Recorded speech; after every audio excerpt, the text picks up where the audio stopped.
पुराने समय में एक बहुत ही चतुर व्यक्ति रहता था जो पूरी तरह स्वार्थ और भोग विशालता में लिप्त था। पर उस व्यक्ति को अपनी मृत्यु से बहुत डर लगता था।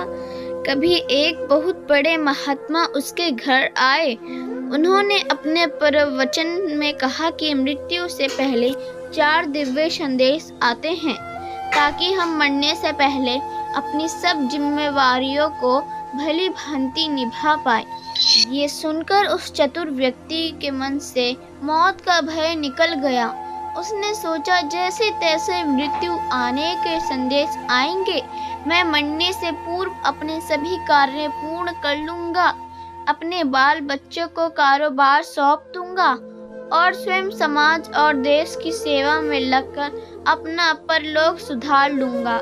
दिन बीतते गए, उस व्यक्ति की मृत्यु की घड़ी आ पहुंची। डॉक्टरों ने जवाब दे दिया और कहा कि अब आपका बच पाना मुश्किल है। तब उस व्यक्ति ने महात्मा को बुलाकर धिक्कारते हुए कहा कि तुमने तो मुझे प्रवचन दिया था कि मौत आने से पहले 4 दिव्य संदेश आते हैं। आज मेरी मौत सामने है, पर मुझे कोई संदेश नहीं आया। महात्मा हंसकर बोले, मित्र, आपको भी 4 संदेश आए थे, परंतु आपने उन सभी को न केवल नजरअंदाज कर दिया बल्कि ढक कर छुपा दिया। वानप्रस्थ शुरू होते ही आपके काले सुंदर बाल सफेद हो गए थे। यह आने वाली विपदा का पहला संदेश था। यह आपको चेतावनी थी कि अपने जीवन को सादा करके विलासिताओं और संभागों से मुक्त हो जाओ। पर इस संदेश का आपके ऊपर जरा भी असर नहीं हुआ।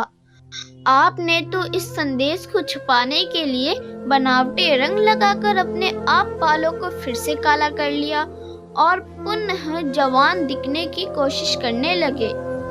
आज भी वह दिव्य श्वेत संदेश आपके सिर पर काले खिंचाव के नीचे दिखाई दे रहे हैं। कुछ दिन बाद आपको दूसरा संदेश आपके नेत्रों की ज्योति मंद करके भेजा गया। उस समय तो आपको अंतर्मुखी हो जाना चाहिए था तथा आपाधापी छोड़कर अपने अधूरे काम को पूरा करने में लग जाना चाहिए था। पर तुमने तो हद कर दी और आंखों पर मोटे शीशे चढ़ा करके अपनी पुरानी स्वार्थ और धन संग्रह की दिनचर्या में ही लगे रहे। तीसरा संदेश में ईश्वर से आपके दांतों को हिलाया और कुछ तो तोड़ दिया, जिसमें आप हल्का नरम और तरल भोजन खाने लगे और तुमने जबरदस्ती नकली दांत लगवाए और संसार के स्वादिष्ट भोजन और भोग विलास में निरंतर लिप्त रहे। इस संदेश के बाद तो आपको देश और समाज सेवा में लग जाना चाहिए था।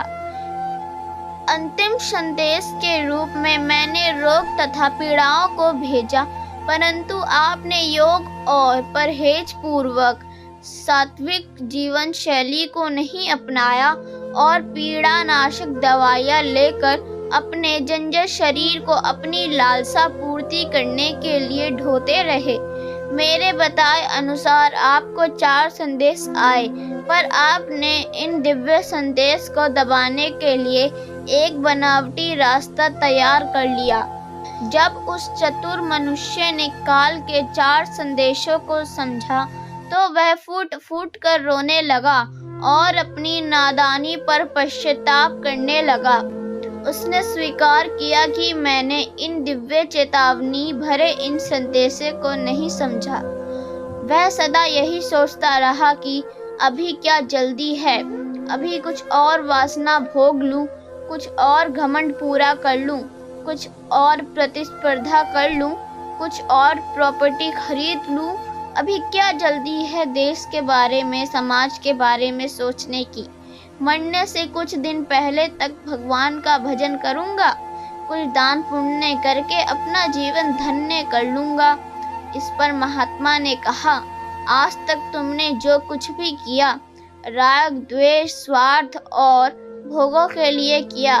जो भी जानबूझकर सृष्टि के दिव्य नियमों को जो तोड़ता है वह अक्षम्य है। अब तुम्हारी करोड़ों की संपत्ति का कोई लाभ नहीं है। वह चतुर मनुष्य अपने सामने खड़ी मौत को देखकर हाय हाय करके रोने लगा और सभी संबंधियों को पुकारने लगा, पर उसकी मदद के लिए कोई नहीं आया। अंततः काल ने उसके प्राण हर लिए।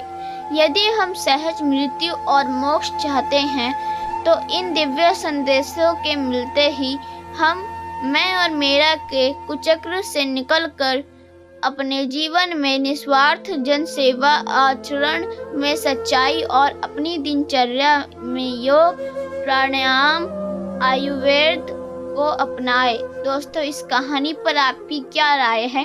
कमेंट बॉक्स में ज़रूर बताएं। धन्यवाद।